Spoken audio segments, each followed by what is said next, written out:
Okay, welcome back to the Jiu-Jitsu Mindset. It's Pete Deleey, and sadly, Professor Lucas Rubbo is doing great work in the world teaching this afternoon, but can't be with us, so you're stuck with me.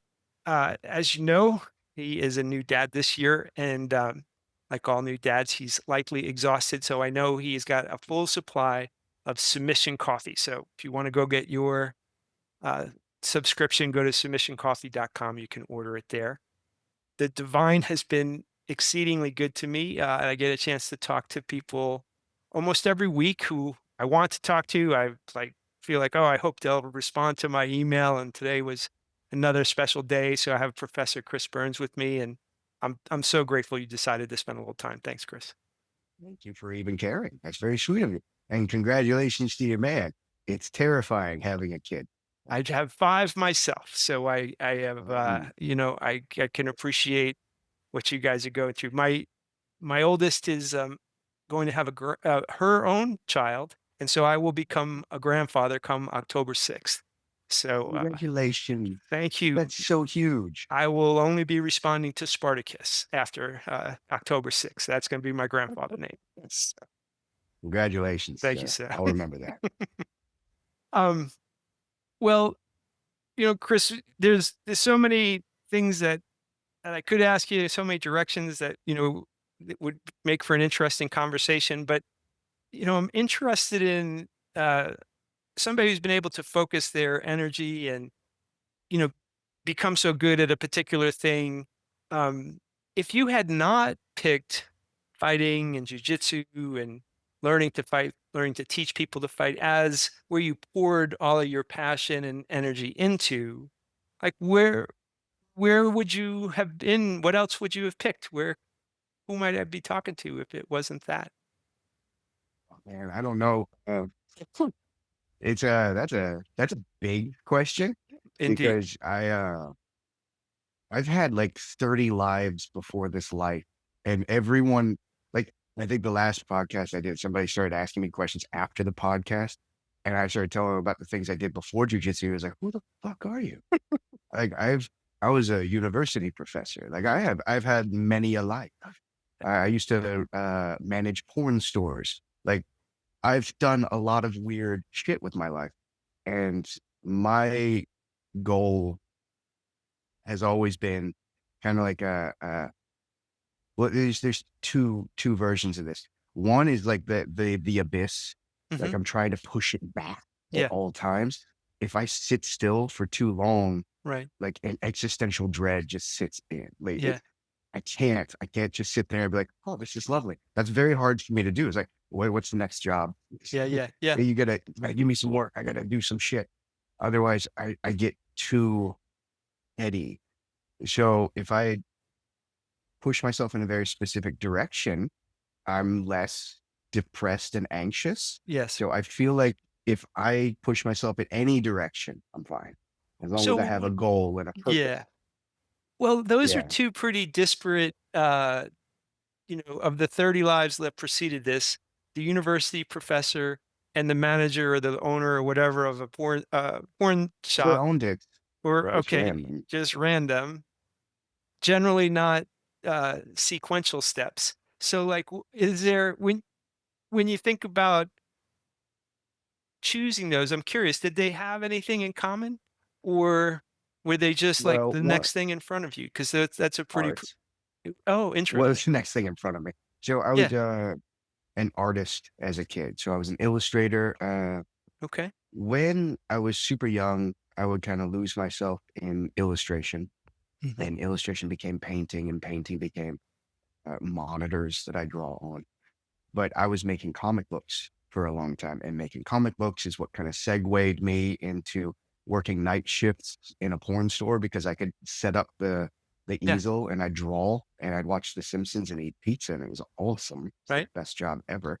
If I could recommend a gig, man, it's the best. It's the Yeah. weirdest best. I don't think it's the same now as it used to be How could it be, because right? everything is just, yeah, because everything's online, but the stores still exist. Right. And it would be like a lot of money for very little effort, and I could work another job while doing it. Yeah. So it was all art. Okay. So I would sit there and I would draw, and I would eventually release a comic book, and the comic book was the sequel to a movie I really liked when I was a Okay. kid called Repo Man. Yeah. And the comic book is called Waldo's Hawaiian Holiday. I've mentioned it one time, and I've already had people bring it to me at seminars to get it signed. Oh my gosh, So how awesome. yeah, oh man, that's a whole thing right there. But it's kind of cool to see that thing coming back. I think I would probably still be an artist if I had the time, but I'm not creative. Like I've got a student of mine yeah, that's the thing. I'm disciplined. I'm Right. extremely disciplined. Okay. If I Okay. say if I say I'm gonna build the trampoline, I'm gonna build the Right. trampoline. I'm not going to create the trampoline. Right. Like I know how to just like you point me at something and say kill it. Like okay, Yeah. Yeah. I'm gonna kill it 100%. But if you say like, can you paint this and you tell me your feelings like none Okay. dead inside. It's lucky I'm alive. Like one of my students is an actual artist, and I hate him for it. I have his art hanging all over my house. It's just gorgeous. Every time I sit down, it's like, can you draw a dog and a gi? Like, yeah, I draw a dog and a gi. So So there's would you no think of yourself as a passion. craftsman? I mean, is that because you're creating something artistic, but are you bringing to it more a craftsman's disposition where you have, I mean, so if your comic books were an extension of an idea that existed in the world, then was the idea is what was the impetus like, okay, I want to take this story and extend it. That task has some boundaries, and within those boundaries, that Uh, could be awesome. you have just described my jujitsu. Oh, there we go. Awesome. I am a, I am unfortunately a craftsman. I'm not an artist. Okay. So if I can take my ability and add it with discipline to a structure, Right. I can do that. I can definitely do that within parameters.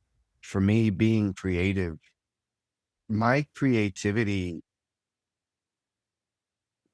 I don't know, just like if you look at my early artwork, it's just dark, angsty crap Hmm. because I'm a teenager. I'm a kid. It's just dark, angsty crap.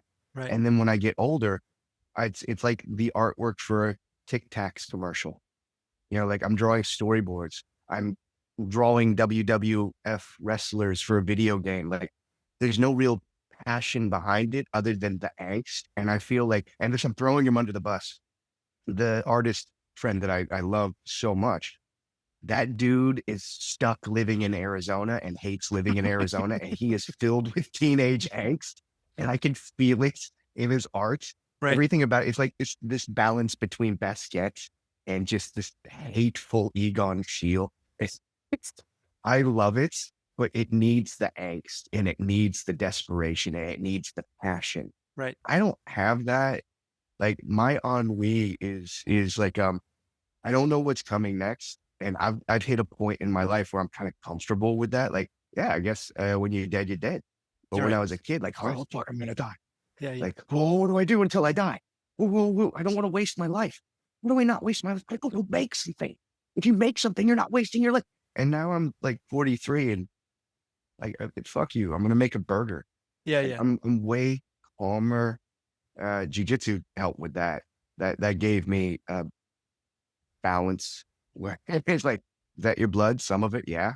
You're Right. Right. like, Yeah. no, I'm okay. Like I'm too tired and I'm spent in the correct way Yes. and I'm not constantly worried.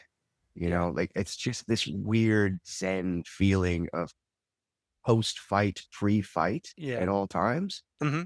as opposed to like, I have to get this out of me somehow. Yeah. So Yeah. I feel like I'd probably be an artist because I'd have to get it out of me somehow, but I don't know what kind of artist. Right. I'll be a bullshit artist. Yeah, tired dogs are good dogs, I think, I mean, I like love that. that I share some of the. Writing two things down. You All give right, me excellent. something craftsman,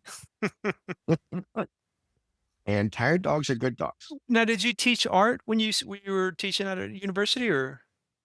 I Okay. did, yeah. All That's, right. I taught Western philosophy. Okay. Good dogs. I was kind of, I had industry experience was the term. So they Sure. took me into a university because I was working on the comic book with another artist, and that artist was a university professor, and he introduced me to his friend who was the dean or whatever, and Yeah. they were. It was the weirdest thing because I thought when I went there, like the word dean or whatever the head of a university is, Sure. I did not envision a fat guy with a mohawk. Right. Right. So like he's just a normal dude, and like this is his jam. He loves being creative, and he was like, "You're really weird." Because the first time he met me, I was studying to be a magician. Okay. So the first thing I'm telling you, I man, know, man. I love it. Yeah. there's a million weird things. I'm not here to fuck around. I'm here to fuck around. Right. I was doing the Siberian chain escape. I was practicing that one, and I Okay. said, I had the chains on me. I was like, "Can you hand me that jacket?" And he had the jacket on, like, and then I'd undo it underneath the jacket, and I'd take one hand out from under the jacket, and no, the other jacket, and I put my hand back in and retie myself. And he fell in love with me. He was like, Sure. "You're hired." Now, did you So work that's as a how I got it. professional magician after the training? Well, it depends on what you mean by work. You have to be paid. Yeah. Okay. So it's the same as comic books. It depends on what you mean by work. Like, Yeah. oh, we'll give you industry experience. Like half of the stuff I've done my entire life has been working for someone else to make them money. Now that I started doing everything for me, Hmm. all of a sudden money is happening and Yeah. people want to talk to me. I'm no longer a piece of somebody else's machine. Right. So that last gig that I had was the tipping point of I'll never work for anyone else again. I'll work Okay. with. Yeah. So that university professor thing came because I was working in comic books, working, and I was also trying to be a magician, Right. and that was a whole thing. So during that time, the magician thing got me the gig as a university professor, and I did Photoshop, Adobe, Okay.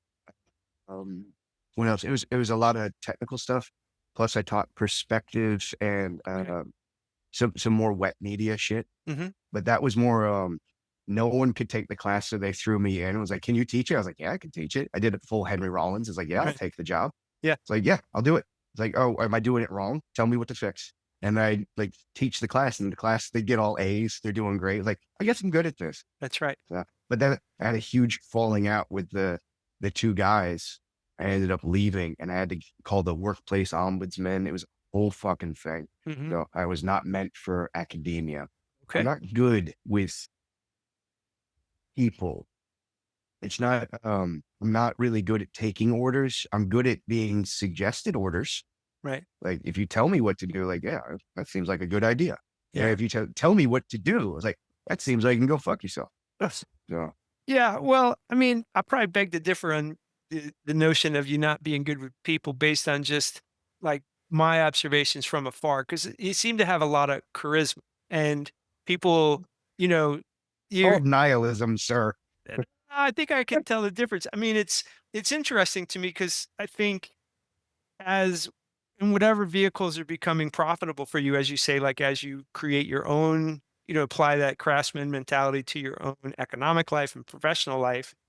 Um, having watched you now from afar in terms of like via social media, it's clear to me like you're great with people. I mean, that's a real talent of yours. And listening to some of your life prior to this stage, and 43 surely feels old to you, doesn't feel old to me.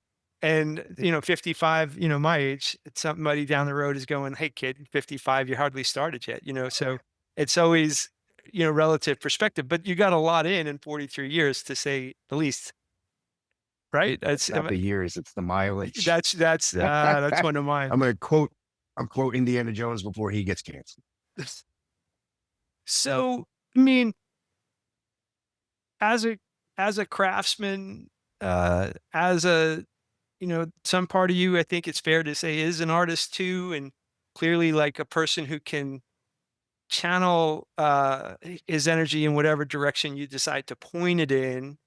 Um, as you came to jujitsu, and I don't know what the origin story of that is, but I've listened to you talk a little bit about sort of almost as like the old karate movies to go spend time with Hicks and you had to fly across the world, sit outside the door, and maybe get sent away only to have to come across the world to, however many times that happened before that relationship began. Um, what, if I can ask, I mean, it Yeah. could, is what transpires between you and him that he gives you that goes beyond just skills and knowledge, right? Because something else is being transferred there. Uh, and I'm curious how you might describe that relationship. Well, all right. So if I start from the start, I think it might explain it a little better. When I started, I've always in the back of my mind had like a set list of requirements for being a fully fledged man. Okay. Like I've got things that I need to be able to do so that I'm not useless. I Right. don't want to just be this thing that exists and waste oxygen. Right. That's again, that just comes from just my personal issues. Yeah. But some people are just okay existing, and that's normal. Right. Me, I never felt like I deserved to exist, so I thought that I had to earn my meal. So on my to-do list was Right. defend myself and the ones I love. Right. Now, I grew up in Australia where we don't carry 30 guns. Right. So that's just a thing. I have to learn how to do hand-to-hand combat. Right. And this is back in America, I made this decision way back in my childhood. Like, I'm going to learn how to fight. I should Right. learn how to fight. That's a pretty important skill because I've had my ass kicked a few times. I Yes. should Yes. probably learn how to defend myself.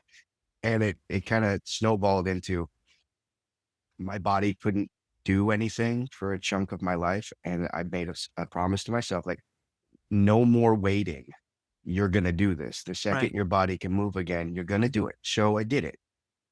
And I'm 100% asshole. Like if I'm going to do something, it's happening. I'm going to build the trampoline. Fucking, I don't care. It's happening. Right. So when I went to do it, I was disheartened from day one until day 4 billion. It Okay. was this constant thing where I felt like I was achieving something, but I wasn't achieving what I really wanted. And it was in the back of my mind and I would complain about it all the time and I get made fun of all the time. And it's like the game of dozens, like Yeah. your mama's so fat, Mm-hmm. like you grow up learning how to take shit. And the place that I came up in was I got a black belt and taking shit pretty fast. So making fun of me for wanting to get out of a headlock was like a normal thing, Mm-hmm. like, no, dude, you don't want to learn old man jujitsu. You want to learn how to do the berimbolo. Like, do I? Right. Right. It was a whole thing for me. And I would get brutally injured. And when I say that, I genuinely mean it because I'm dismissive of injury. My wife has brought me to terms with that because like when my son falls over and he's bleeding, I laugh. Right. Right. I'm like, you feel okay? Like, yeah, I'm good. And she's like, don't make him as dark as you. Like Right. it's Right. okay to say ow. It Right. Right. hurts. So being injured constantly became like a baseline for me of like, I guess this is how I learned how to fight by Right. getting tough. I Right. guess this is how I learned how to be a man by taking shit and giving shit. I was not looking for that. And in the back of my mind, it was always there that this was supposed to be for self-defense and it was supposed to be effortless. It was supposed to like, I knew it was there. And it was this weird, yeah, that's bullshit, old man McDojo shit. It would never work. Like, I don't know, man. I really don't think you're right. I think the thing I see in this book over here that I keep trying and failing at, I think it's real, but I just don't know how to do it right. Right. So I would hurt myself teaching myself Gracie Jiu Jitsu. Full irony. Like I didn't have an actual instructor to teach me Gracie Jiu Jitsu, which is an important thing. Right. And I would just do the moves and pull my back out because no one showed me how to shovel my hip and hold my head back and shit. So not only did I hurt myself trying to get to Jiu Jitsu, I hurt myself trying to teach it to myself. That's Right. created the monster that I am. Like, oh, you're so good at teaching. I wonder why. Because nobody else fucking was. So it's like the cloth I die on. What was it? By that point, I had come across Hickson's jujitsu like on the wind, Mm-hmm. like it's just rumors of this guy that is really good. He'll do a countdown. He's like, I'm going to get you in that arm lock on the left-hand side in 10, 9. That's a thing. That's real. Right. And you don't think it's real because you think you're the toughest guy in the world. It's not about being tough. Right. It's about where you place your weight and you only give them these certain avenues. Right. And then that avenue is closed and all you have is that. Mhm. And all of a sudden you're tapping with that left arm. And you're like, what? And then all of a sudden there's Joe Rogan's talking about it. Like he would just line people up and do this because he's not doing moves. He's Right, not a collection of moves. He's not right, physically making things happen. He's doing actual jujitsu. And right. that was this thing that I was chasing. Okay. I managed to meet some people that train with him and I got a taste of it. Like, oh my God, that's real. Right. The hip escape, that's a thing. That's an actual thing that I'm supposed to know. And that was like a little fire got lit under my ass. Mhm. Like I've been broken. It's real? Fuck, fuck this shit. I'm going all in. And I gave it over a decade now of like just straight Hickson. If you've got a Hickson, it's like building a Lego castle. Like everybody's got a piece of it. And like, hey, he showed me this. He showed me this. And we put them together. And oh my God, it's one thing if you put them together. Yeah. We've been building this Lego castle up until the point where like he tolerates my presence. You know, Miss Cassia, she puts up with me too. Yeah. So yeah, it was a big decision, and I followed through, and I'm still following through. And Right. I get a bit of hate for it, but I also get a bit of respect for it now because it's Right. not just me trying to live off of someone's name. Sure. Because there's a lot of dudes that do that. They just associate themselves with him and just make bank. Yeah, Like yeah, that it's and I guess that was probably what had the question come to me is that it seemed like something that there as I hear you talk about it and him, I mean, there's something other than just the student teacher relationship going on is what it felt like. admire him. And so Yeah, and so that's yeah, because I was curious about it from these two perspectives. Whatever comes to you via your relationship with Hickson, yeah, whatever that is, I'm curious if you also see that as a model for what you want your students to take away from you. Because I don't know, when we talk about self-defense, I'm at 55, all of my fights are in my youth. All of my fights are because of me. And the times where I really got my ass kicked, it wouldn't have mattered what I knew. I mean, they were violent situations that I could have been whatever. It was not going to save me from the circumstance. So, you know, when I think of spending time and energy in, the martial arts, it for me, it's feeding people in a way that's not just about fighting. And so I'm curious, like, what are you trying to convey to the people who you're teaching beyond just, skills? And then did that model come to you from somewhere else or something does that make sense? Is that a question that is oh, that cogent? that does make sense. Okay. Um, confidence, actual confidence, Yeah. like belief in yourself physically and emotionally. Yeah. Like that's so hard to come by now because we Yeah. live on this shit box. Yeah. Like out there is real. Right now, the birds and the coolness that's over by the ocean just outside of here. Meanwhile, I'm a Right. meat sack talking to a box. Right. Right. There's a disconnect. The idea of being in the room with him physically and him showing me things, that's one thing. But I've always I've I've been tentative. Like the jujitsu is a thing that I care about. Like the skill is a thing that I Right. care about. But what happens if I meet the man and he's a douche? Yes. That was Right. always in the back of my mind. Like Yeah. a huge thing for me because I've met a whole bunch of people that I admired. And I have like a set list of people I refuse to ever meet now. Right. Yeah. Like Don't I will meet your not heroes. lose Right. their I can't lose that art. I can't lose their creation. With Hickson, I took a big jump and I was like, fuck it, like this is cool. And if it doesn't work out, I'm gonna go make burgers by the beach, you Right. know. Right. But if it works out, I'm gonna take the shot because I've taken the shot a few times, Okay. and the shot sometimes doesn't work out. And I don't sit around and go like, it didn't work out the way I wanted it to, but I'll stay. Hmm. I can You're borderline. out. So yeah, I'm good, man. I only got one life. I'll go back to the porn store. So I took a big shot. Did the porn store was awesome. The big shot was okay. I'll start doing private lessons with him. Okay, I'll start doing regular private lessons with him. Okay, I'm gonna do more. I'm gonna put all my effort into Yes. this one thing. He's nothing but cool, man, and he wants to share this and he wants to give this. And there's so many gatekeepers, like for lack of a better term, that have been trying to hide his jujitsu for a long time, and he wants it out there, but he wants it correct. He wants it presented correctly. Yeah. And I'm doing the best I can. Like, I'm Yeah. sorry about me, but I'm doing the best I can with all of my heart Right. to preserve his view. And the fact that he sees that in me and respects that in me makes me respect him even more. Sure. Like, I'm not the best. Like, I'm sure there's way better representatives for this pseudo gig, but the fact that he hasn't said, Chris, man, go get out. Right. No, that's really cool because there's a few of us, and I'm not going to name drop names, but we're awful, dude. But we love him. Like, Yeah. we'll fix ourselves as we go. Right. Our heart's in the right place, but dude, we're just cracked. Well, to And me, you know who you are.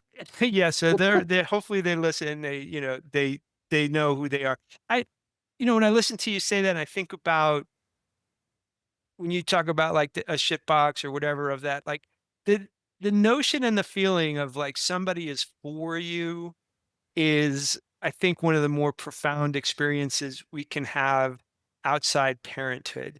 You know, if you have decent parents at some point in time, you feel they are for me. But once you get outside of that biological thing, to have somebody pick, I'm for you, like I'm going to do for you something, that to me is an acknowledgement, as you talked a little earlier, like, oh, did I deserve whatever life, or am I worthy of whatever life? Some of, I think, things that can change that in a person is to have someone acknowledge you in a sincere way. If you're teaching somebody and it's an economic exchange and it's a transaction, that feels a certain way. If you teach somebody and it's about having them genuflect to your superior skills, that feels a certain way. If you're taught by somebody who says, I'm here so that way you and I can do this thing together, and I hope it changes you for the right, that feels another way. So, Whole thing, man. right? So it feels to me when I hear you talk about it that you're not just saying, let's do the hip escape right. You're saying, let's be better people. And I don't want to be, maybe that sounds over glib, but I'm Man, curious I about don't that. think so. That's cool, man. I was on a phone call when I had to show the last visit. I had to stay in Orlando. So I would drive an hour and a half to see him and then an hour and a half back every day. Right. And that time that I had, I would do phone stuff. Yeah. And on the phone stuff, there was a gentleman talking to me about it, and he wants to work with me specifically for certain projects because um, he said something that sounded way cooler than I deserve. Hmm. He said that you're in the noble pursuit of excellence within a field, Right. and we want to be associated with that. You're not just trying to live off of a name. He Right. said it really nice, and I'm sitting there like, I'm what? Yeah. Yeah. No, how good. I'm shoveling shit food in my mouth, drinking coffee from the gas station. And I'm in the noble pursuit of excellence. Dude, I'm not cool in any way, shape, or form. Noble.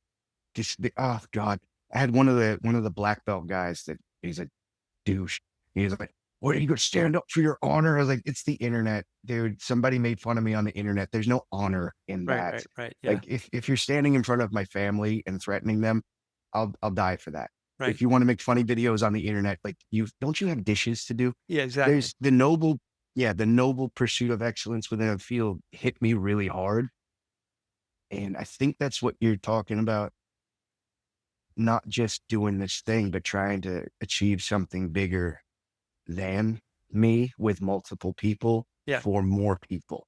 Hmm. I want to, but we want to preserve this version of the art Right. and share it so that it doesn't die. Yeah. And when I say die, I don't mean like, oh, it's outdated, it would never work. Like, no, you're just dumb. Right. And Right. you have an opinion, but it doesn't deserve to exist because you have nothing over here. Yeah. You've never felt it, you've never learned it, you've never seen it. So why are you allowed to have an opinion? Right. Like, it's like people arguing on the internet about politics. Right. Like, well, if you don't know what you're talking about, you probably shouldn't talk. It's okay to recuse yourself on occasion. So I'm not going to tell a boxer that like she would never work. Like, Right, right, well, how I'm not a boxer. right. Like, how would I not know? So I don't want this to die out of arrogance, out Sure. of like, no, it's evolved. Like, Right. no, I'm pretty sure it got dumber and weirder. And this is very refined. And I want to make sure Yeah. that this is presented properly so that you can't argue the premise, but we can keep it alive, Right. you know? I So do. And to me, I, that's an analogy for oh, truth, right? So like my mom is one of the country's great poets. And my mom had me as a teenager. And my mom, for much of her life, she had children young. We didn't have any money for most of life, but she was up at 4:30 in the morning and she wrote from 4:30 to 6:30 for like 30 years.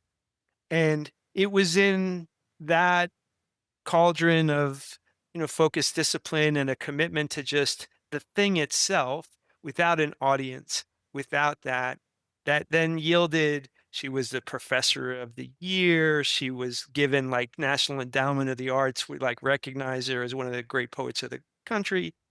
And, we used to joke when we were younger that it'll be 2 lines in somebody writing about her, and then for 30 years, she wrote from 4:30 to 6:30 in the morning, before she went up and went to work, and that's all it will be, and then they'll talk about the tail end of the story because that's where all, the stuff is, and when I yeah. think about, like we had a terrible tragedy in the family. We had a child commit suicide in the family, and it was devastating in a way that I could never properly express to you.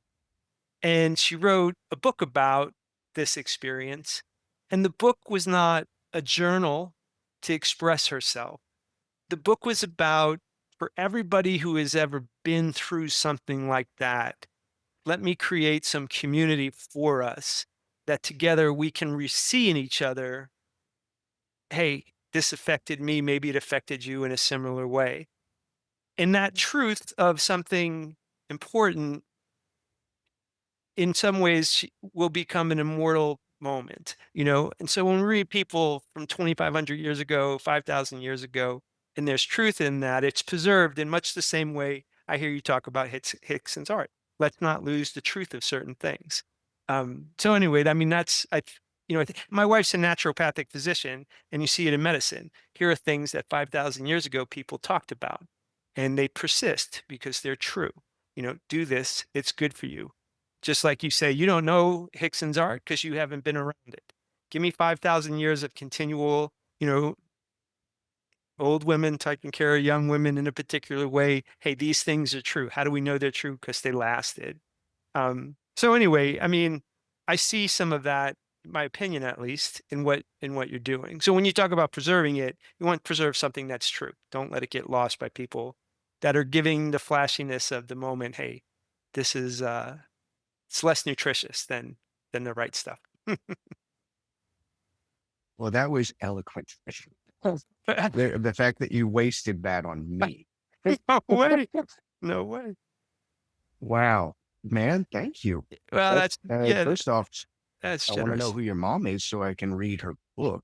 Yeah, yeah. She's What is Lois. your mother's name? My mother's name is Lois Roma Dealey. And the book about my nephew is called Waiting for the Mercy Ship. And I mean, she has many books out there, but I reference that one just because that's the story.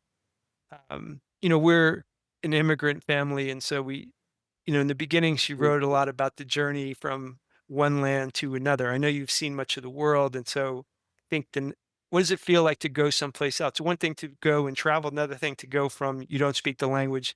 Now you're living, my great grandmother, she came from Messina, landed in New York. My family is very traditional. It went through Ellis Island, lived in Long Island, and then finally, I'm the generation that left the confines of our ethnic, whatever you want to call that. And that's an act of like imagination and discipline to leave what you know. And that anyway, so some of her early books deal with that when anyway, as you can tell, I'm proud love of it. my mom. Yeah. So And shall, and I'm going to be reading those I books. hope you do. I hope you do. Phenomenal, man. So as a dad, like when I listen to, you like your wife says, hey, don't necessarily convey the wrong lessons. should probably have some wisdom, right? Don't teach them to do stuff that's counterproductive. And maybe early on in your life, all that energy and angst might not have been directed. So what, how do you want to distill some of these things as a father? And I can appreciate those as a father of five. I can tell you, I try not to convey the bad parts of me and try to do my best to convey the good stuff. See, that's the problem. I don't know what the bad parts of me are. I'm learning as I go. Like it's the reason I'm successful in anything is because I'm willing to fail. But Yeah. with my son, I'm not willing to fail. Yeah. So every time I fail, it's like this just giant weight on me. Like, dude, don't fuck this up. Right. Come on, man. I'm I'm not in charge. I'm genuinely not in charge. Right. All I can do is lead by example. Yeah. So I have to kind of fix what my example is because my example is weird. And my son's already weird.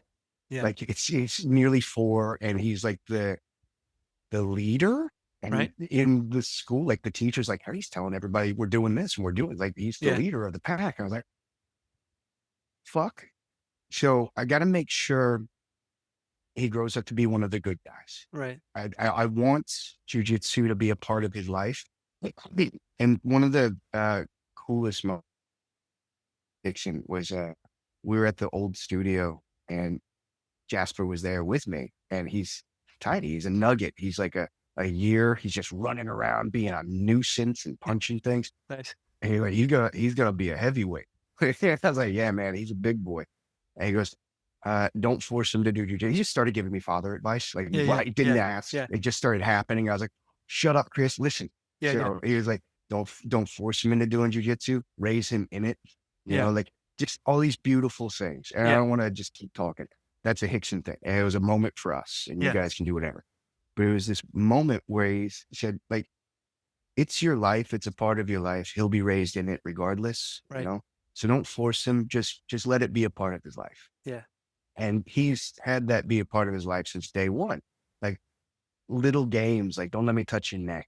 Right. Don't let me touch your face. Yeah. Like, and he there's this cool game where you're pinned up against the wall and they reach for your face, they reach for your ears, and every time that you deflect, he'll say something, be like, "You're ugly," and you got to say no. So you have to learn how to speak up for yourself with Nice. physical action. Right. So with him, we fight the ocean together because he's Nice. not allowed to swear because I'm awful and I'm trying to learn how to not swear, Right. which is a thing for me because I am not what you want me to be, and you're going to have to deal with that. Right. I will choose to not swear when I feel like it. There's no Right. version of me that's going to be like, oh God, maybe I should probably watch my P's and Q's to make you happy. Get the fuck. Right. Right. So me swearing in front of my kid has led him down the path of swearing and Sure. the other kids are swearing. So now it's just become a nuisance. Right. Right. It's not like I see a moral boundary in the noises that fall out of my mouth. If Right. you're offended by noises falling out of mouths, that's your Right. problem. But that's an adult thing. These are kids, and these kids are being kids, and they're gonna go, "Oh, what's up, fuck face?" Like Yeah. that's Yeah. my Yeah. fault. Yeah. So we swear at the ocean together. So we go out and we fight the waves. Like, no, fuck Hmm. you, man. And he Hmm. hits the waves. He's not allowed to swear outside the ocean. So the best I'm gonna be able to do is fail and learn from my failures and not pretend I didn't fail. Like I remember the other day, like I yelled at him and he got scared and sad. So I apologized. Sure. And then he was super happy. Yeah. Yeah. Like when you fuck up, don't pretend that you don't fuck up, man. Yeah. I think for me, I'm learning as I go, but I'm trying to be a strong role model for believing in yourself and thinking for yourself Right. and not just being told this is what you're supposed to do. I asked him how he feels about things. Yeah. When he watches Spider-Man, I asked him to tell me what happened in Spider-Man. Nice. And then I asked him to tell me, like, well, what do you think about what he did? Nice. What do you think about Gabi? You Yeah. think Yeah. Gabi's a good guy? Like I want his opinion. I don't want him to regurgitate me. I want Right. him to learn how to think for himself. And that's probably going to come back to bite me in the ass, but good. Yeah. I I want mean, him to be his own man. and the act of listening is rare, sadly. Like, so when you're in that dialogue, you're listening to him, and not kids don't all get that. I mean, just the, hey, I care about what you have to say is reinforcing. And not that you should take any cues from me, but I gave up swearing on this Zen story. And it's a Japanese, like old Japanese master of whatever is on this train. And there's a drunk guy in there, and he is kind of menacing everybody on the train. And and he goes up and he whispers something to him. Nobody else can hear it. And then the guy calms down, and then he ends up sort of like laying down on this bench, and the guy's like stroking his hair and whatnot. And people are like, what did you, do? Because that guy came in with all this harsh language and created a certain environment. And then this master, through the use of words and like the notion of like the language is the bloom that you create around you. And so, although it's arbitrary, you know, fucking A versus okay, pick your whatever, it creates a different feeling.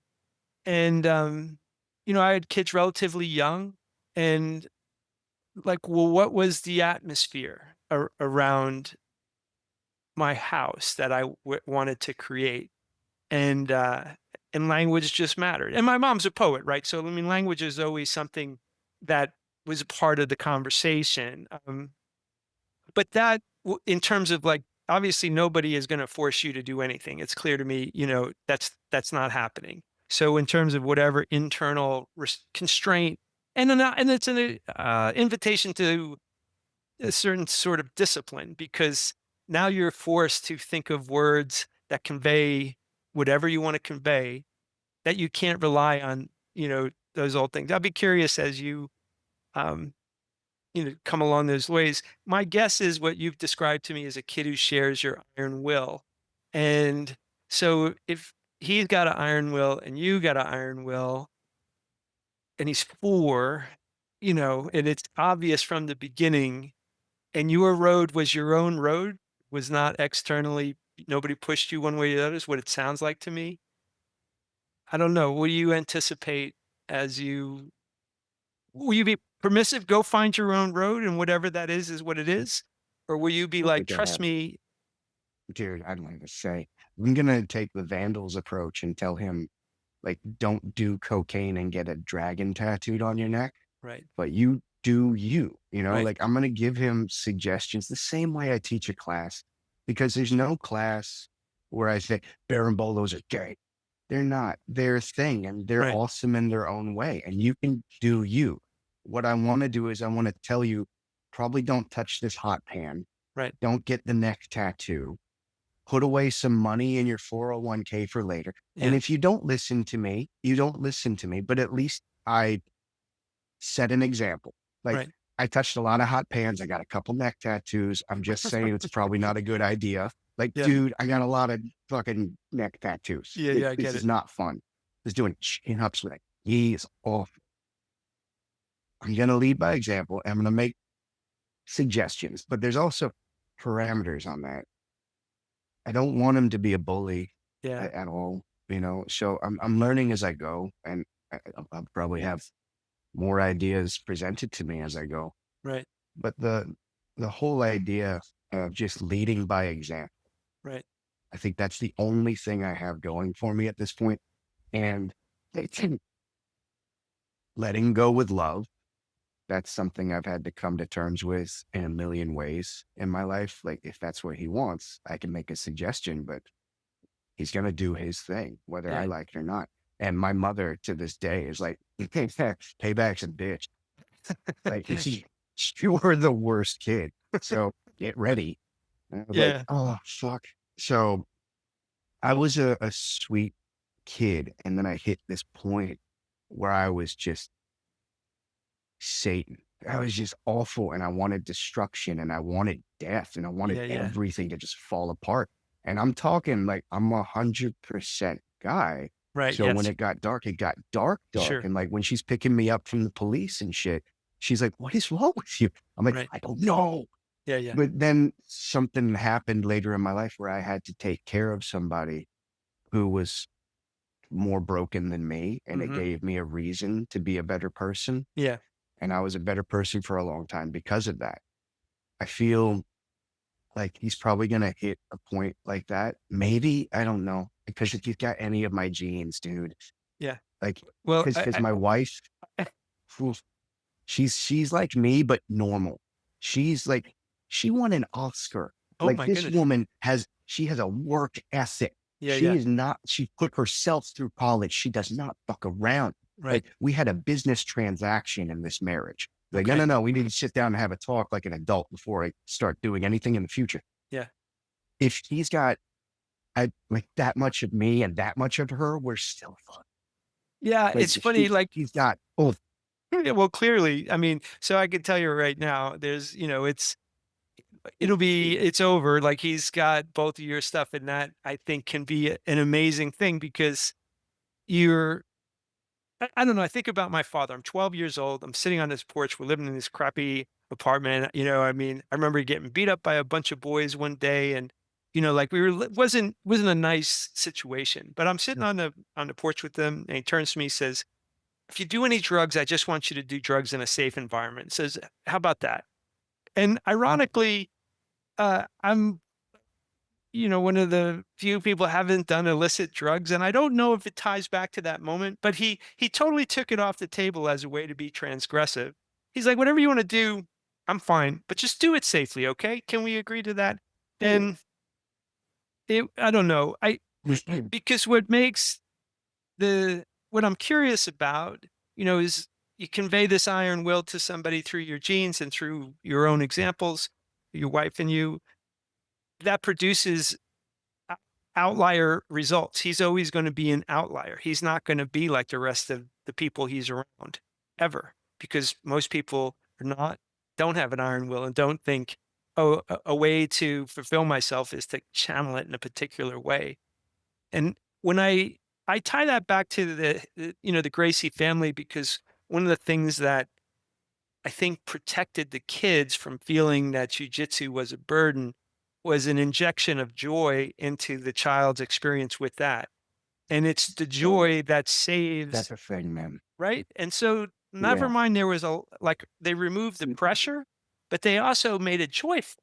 And that to me is like, Nobody knows this. yeah, But I have to talk about this because I just did a podcast about child development the other day, and I grabbed a fellow instructor who is a kids instructor, and I put him on with me. His name is Vinny Forseca. Terrible friend. yeah, yeah. Forseca.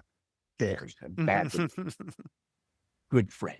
Right. We were talking about this. The way, like, if they went into a competition, excuse me. Yeah. So if they went into competition, like if you win, you get ice cream. If you lose, you get two ice creams, man. Yeah. Yeah. Like we want you to push yourself outside your boundaries. You don't have to if you don't want to. Right. One of the things to do when you have a kid is when they're born, throw them in the air as high as possible. And And then, if they get sad and they scream, they're probably not meant to be a warrior. yeah, right. Right. If they're excited, all right, raise them as a warrior. And I did that. And Jasper loved it. Sean really worked.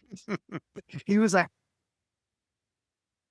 Yeah. Yeah. yes. Yeah. This is, yeah. So I Yeah. was like, oh, fuck. Cause I was hoping for like a little, Yeah. Yeah. nope. And it's No. like, put him under the water, make him swim, like right out the gate, straight out of the womb. Right. And I'm doing these things.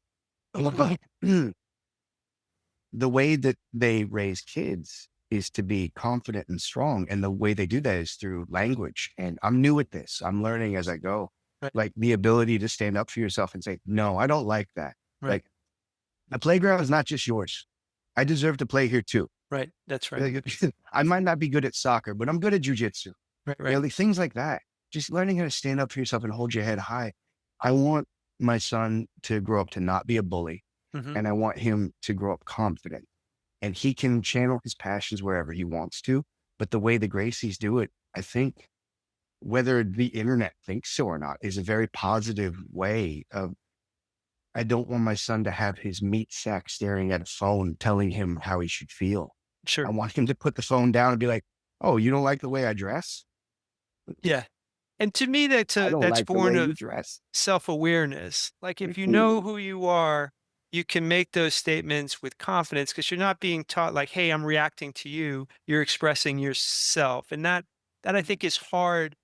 You know, my dad wasn't violent with me, but I remember a beating I took when I was 6, and I had lied to my mother, and I came in and I remember it was out in the driveway, and he gave me a thrashing, and then he gave me my thrashing, and we went inside, and he's like, why'd you get that beating?"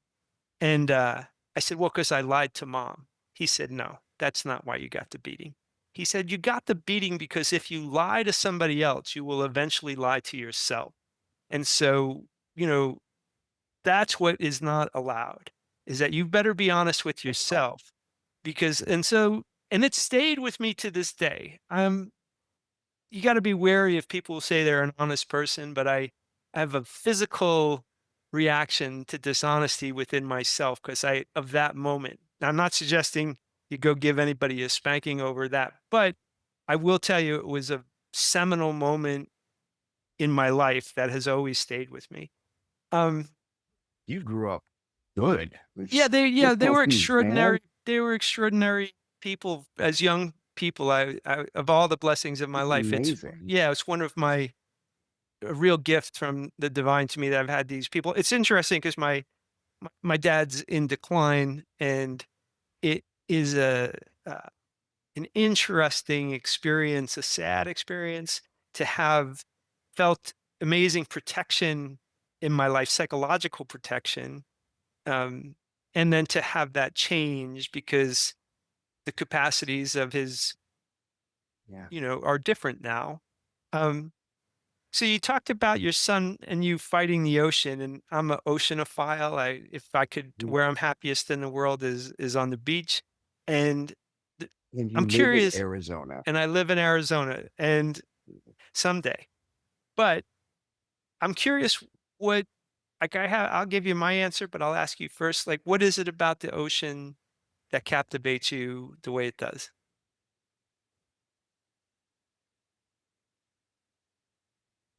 There's a lot in that, and I'm not I don't have the words that I wish I had to Yeah. describe how I feel being around the ocean.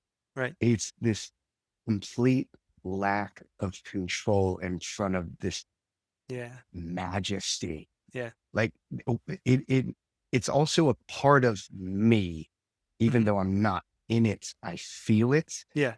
Hey, it's because what's the percentage on humans? We're a certain percentage like liquid. We're just sacks of water. And I'm Yeah. staring at this thing, and I'm the sack of water, the ebb and the flow of the tides, and the push and the pull of the moon. Yeah. Everything about it physically calls me to it. Yeah. Like that's where I belong. Right. And I don't, because when we go back to the discussion about traveling, I was adopted. And when I was born, I was born into this, whether I think so or not, because I had to do a bunch of therapy. Uh, Trauma of not being wanted. Like if the Sure. birth mother doesn't want you, like it's with you for life, whether Yeah. you are thinking about it or not. So Absolutely. I never felt at home, even in the home that I felt at home in. Yeah. I never belonged in the school. I never belonged at this place. I never belonged in this country. Everywhere I went, I didn't feel like I had a home. Yeah. But every time I was near an ocean, there Yeah. was this calm where that's me on a grand scale, Yeah. and it's deeper and more infinite than I could ever be. Right. It is majestic in this way that I can never comprehend. Like every time I see a wave roll in, I'm Yeah. Yeah. dude, that's where I belong. It's home. And that sounds weird, but I've never felt home in a way that I feel home Right. with the ocean. And when I say that, I really do mean this, like not where dirt meets water. Right. There's this weird difference for me. Like, 'cause I have a school in Reno and I love them. I love them to death. And he's like, "Hey, do you want to go to the beach?" And I was like, "What? What- where's the beach?" Right. And they took me to where like rocks and pebbles Yeah. met the Yeah. Yeah. lake. And I was like, Yeah. "Oh, Yeah. No. you No. sweet, sweet summer child." Right. It's not the beaches. There's waves. Like, "Mm." Yeah. I need the Australian Ocean. I love Florida. So me and Hickson have the same thing. I have to drag him back into it. Yeah, Like I'm trying please do. to No, talk no. about Hickson. But like I resonate with him in this way where I feel comfortable. Right. Like I'm comfortable around him. Right. And he's talking about like when he moved and he was looking for the right place, he had to find the right beach that has the right vibe and the feel to it. And Nice. I'm like, oh, I know your version of Asperger's. Like that's me. Like Yeah, yeah. that's in here. That's my tism. Right, right. So I have to find the right feeling. And I found that here. I was happy to be back in Australia because like I'm by the ocean and I can Yeah. because my ritual was to go surfing. I would drive an hour and a half out to Torquay or Bells Beach and I would just be at surfing every Friday. Right. When I moved to Arizona, there's this piece of me that's like always cranky. Like, oh yeah, I'm gonna go jump in the watering hole. Right, Like, right. cool. I'm gonna go filter the water down from the mountain that has like out. Oh God, this Mhm. brown fucking water. Every time I went to LA, like, because I would drive from Arizona to LA and I Sure. would stay at Howder's and I'd sleep in his garage, and his garage is walking distance to Redondo. Yeah. I'd like bathe in Redondo. And he's Yeah. like, dude, it rained yesterday. You don't want to go down there. You're gonna get like skin rash. And I was like, shut up. And I went down there like red. Yeah, yeah, yeah, yeah. Redondo, ew. But, when I got back to Australia, I was like, all right, I'm here. Finally, I'll go to the beach. And I would go to the beach like on a daily instead of Yeah. a monthly. And then we went out for brunch because that's the thing for me now. I love brunch. Right. Anything with like a pear on top of it, like I'm fucking in, dude. We went out to DY, and DY is in the northern beaches across the bridge in Australia. And just stood there and I was like, home. Yeah, yeah. This is home. I never felt this. This is Yeah. home. And my wife was like, home. I like this home. Yeah, And we nice. both had this moment like, we have to find a way to live here. And it Yeah. took about maybe a year, but we just kept setting towards that and home, Nice. home right there, Yeah, yeah. home. Every morning I wake up, I see the waves Oh my explode gosh, yeah. over because we have like this mountain cliff that goes down into the beach and at North Curl, the waves hit the rocks Yeah. and Yeah, and I yeah. can see it from my balcony. I just look over the balcony and every morning when I see that, I'm like, home. So long-winded answer, That's a great answer. home. Yeah, yeah. That's where my heart feels not sad Yeah. because my heart always feels sad. Right. Like there's this constant sense of I don't belong, but when I'm there and I'm with my family, I'm at peace. Yeah. So That's fantastic. I mean, it's in terms of like somebody who shares a frenetic internal life, which I think you're describing to me that, there's never the monkey mind is on its, wheel all the time is kind of what I'm hearing. And that's true for me too. And that's one of the things that I love about jujitsu is that when someone's trying to kill me, I can only think about that, which is a real value to me. the, before you finish this, the parallels between jujitsu and the ocean Right. is that I'm completely present. That's There's what I'm no talking about. version. Yeah. Yeah, man. The when I'm in the surf, I'm in the surf. When I'm in the surf, I'm in the surf, and everything else is gone, and Right. it feels like home. Yeah. When I have physical contact with another human being, and we're not talking about politics or taxes, Right. we're not discussing anything. Like it's life or death. When I'm out there, it's life or death, but I respect it and I enjoy it. Right. There's like, yeah, man, life or death. That's the way it is. That's This right. is like jujitsu is like that kid's version of life or death. That's a nice way to Surfing put it. I like that. Yeah. And that's so my spiritual life is convoluted and complicated, but my relationship to the divine, I recognize in its true when I'm body surfing. I don't know how to surf on a board, but I've always body surfed since I makes was two of us. I'm terrible. yeah. So so body surfing has always been a part of my relationship to the water. And my experience body surfing is that I'm aware that at any that a bad decision costs me my life. And yet in the midst of the most powerful thing on the planet, I'm able to participate with it. And I find it to be the most generous place on the planet because every moment here comes another one. And so I've taught my kids to body surf. I've taught, some of my family members to be better body surfers. And it's funny because my kids are older now, and there's a beach that I love, and it has a bar on this beach. And we had a bunch of cocktails, and then I went out and said, "Well, come on, let's do some body surfing out here." And we're a competitive group, so of course I'm like, I'm going to do the best body surfing. And so I smashed my brains in, Oh, and oh, yeah. I was not paying attention. I did what I shouldn't have done, and I hit my head and smashed a tooth out and needed to go see, and it was like, oh, it was a reminder. Don't screw around with the ocean. Pay attention, give it the You're not in respect. charge. And that you're not in charge. And I'll crush you like a little bug there, buckaroo. Like you need to come in and come correct. But the Correct. maj- the majority of my experiences is more a feeling of like this is being given to me, you know, and it's being given endlessly. You just come in here and wave after wave is coming, and isn't that like the The most weirdest beautiful thing? fucking thing. Yeah. It is. The weirdest thing for me is like I'm not religious. I'm not political. As much as you want both of those things to be a thing for me, it's not. Right. Like what side of the fence are you on? Like I'm not. Yeah. It Yeah. doesn't exist. It doesn't exist for me. And Right. that's you just have to deal with that. I remember talking about this, and the one thing about the ocean that relates to any form of religion for me is I don't know who the author is. Have the book, cannot find it in the book because the quote was on The Good Place. Did you ever watch that? No, I'm vaguely aware of it, but I don't know it enough to talk about Phenomenal, it. Okay. phenomenal show. I highly recommend it. It's Okay. basically philosophy 101. Nice. So Western and Eastern philosophy Okay. 101 made with dick jokes. Okay. So it Okay. Yeah. resonated with me. It It's will right up resonate. your It's alley. Yeah. Michael Schur, one of the Okay. writers for The American Office. Okay. And he did a wonderful book called How to Be Perfect. There's no T because it's cut off on the Oh, thing. And yeah. it's Yeah. about learning Western philosophy for this show. There's an Eastern philosophy book in there somewhere where it describes how death is when the wave hits the shore, it just becomes part of the ocean again. Right.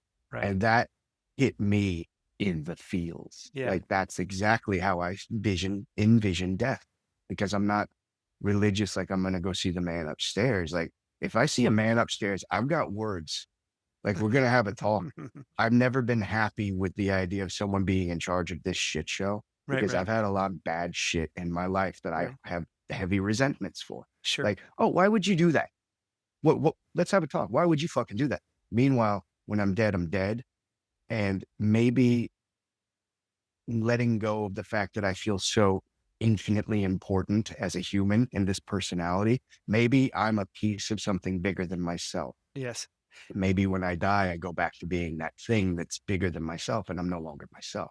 Right. So that wave crashing on the shore, every time I'm in the ocean and those waves are coming to me and I look at the clouds, I say thank you to the ocean like it's a god for Yeah. some Yeah. reason. Like Yeah. Yeah. it's this thank you for this moment. I've never said that in the church. And I grew up in the South. Right. Right. And I'm not diminishing religion No. No. because No. it's a sense of community, Sure. it's a sense of order, and it's a sense of belonging. And if it gives you the purpose to be a better person, I applaud it. Yeah. But I if grew. your religion gives you, yeah, In it it shouldn't be giving you the purpose to hurt another person. Like, without a that's doubt. not what I want. Yeah. I mean, I grew up Catholic, right? And the Catholics, I'm I so sorry. right. I could appreciate what you're saying. Catholic That boy. yeah, and I don't know how I would necessarily describe myself now, but like I wouldn't say I'm as rambunctious as you were, but I got kicked out of my confirmation class at 16 because like the priest told me, Jim says Carroll shit right there. hey, this is not time for you to ask questions. This is time for you to confirm your faith. And I was like, but hold on a second, What the fuck? like I'm It's here to, it's it's yeah, I wanna anyway, the one of the I do love the Catholic Church in many ways, and I think religion as a child gives you a vocabulary to describe the things that are not obvious, the things that are mm, important to it.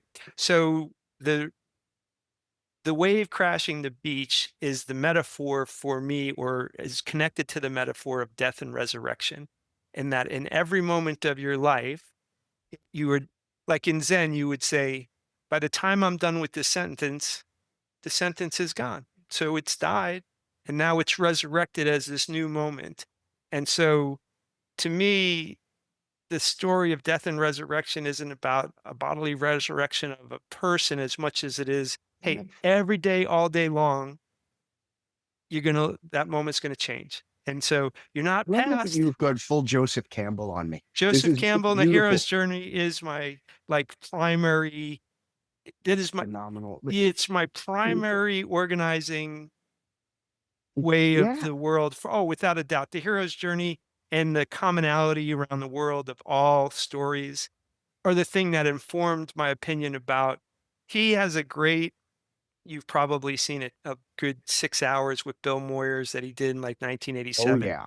It's Dude, amazing. that's been on the back. It's been on, I've got the book as well. So I have the book highlighted with the video as well. So Yes. myths to live by. Mhm. So just watching that in the background has led me down so many wonderful paths about mythology.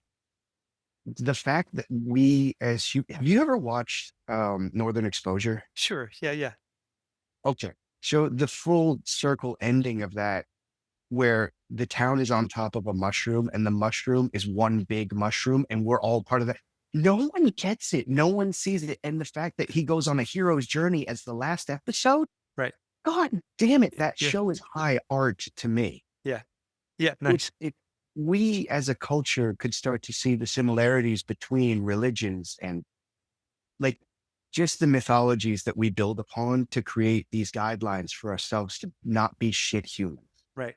And they're all That's the same. that's I mean, what that's what I Joseph know. Campbell taught me. They're all the same story, just told with the local inflection of like, Yeah. that. And and by the way, if as a person who was born in 1970, in the 80s, there was this guy named Robert Bly, and there was this whole, and as a father to a son, there's a book called Iron John. And I recommend you can probably listen to it because Robert Bly reads it.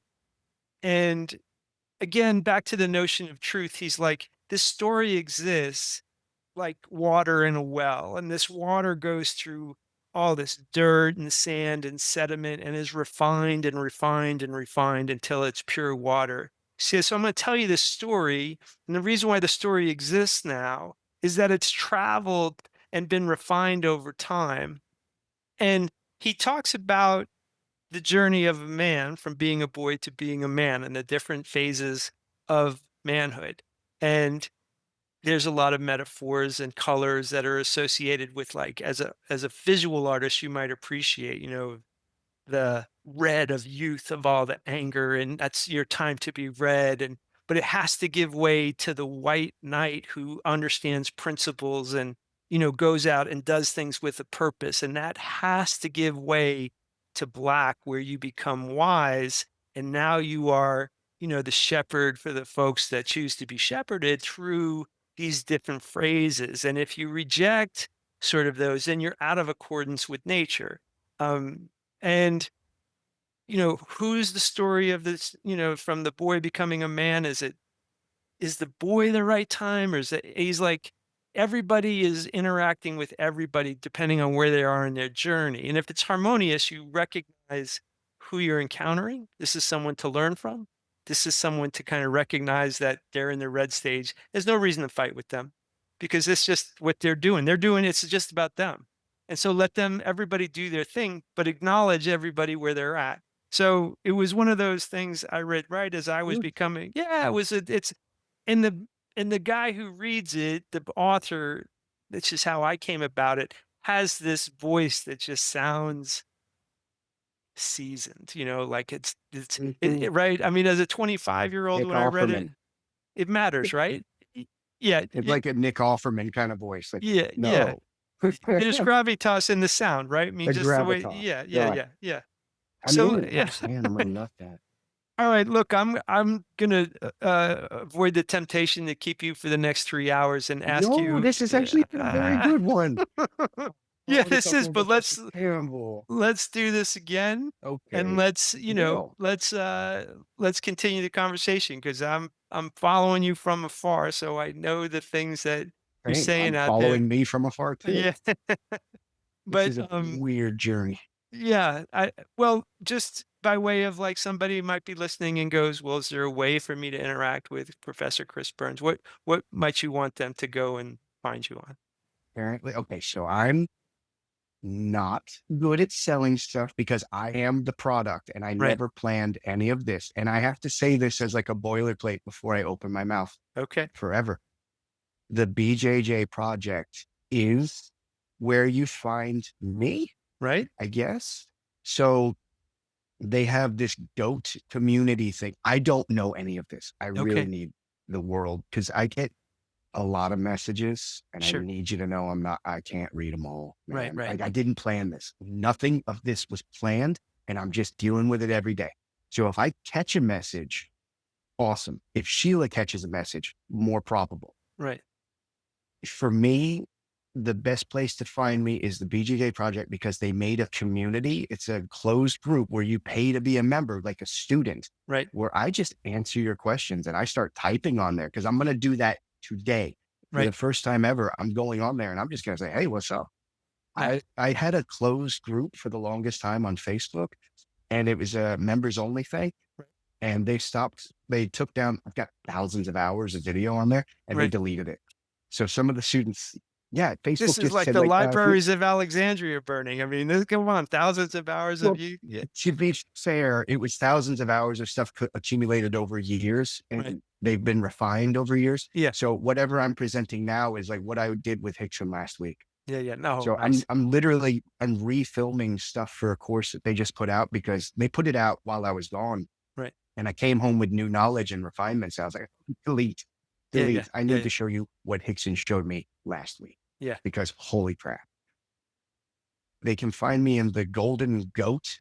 I didn't name this. Didn't name Golden anything. goat. How about I that? don't know.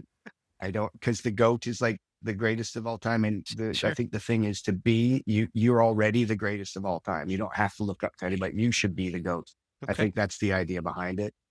But there's a community where you can find me, you can interact with me because I will go on there and Okay. I'll type and you ask questions and I film answers and I'm an Nice. instructor because I'm really good at talking. Hmm. I can do that pretty Right. well. So I can Yeah. describe what you should be doing. Okay. Excellent. All right. Well, there we go. So if you're listening and you want to go, experience Professor Chris Burns, go to the BJJ product. So or project, excuse me. Well, this was Good. awesome. It was a privilege to talk to you. So thank you so Well, much. thank you for your time. I had a blast. Thank you Yeah. so much. This is very interesting. And I got so many books I want to read now. Good. I'll be curious what you think of them.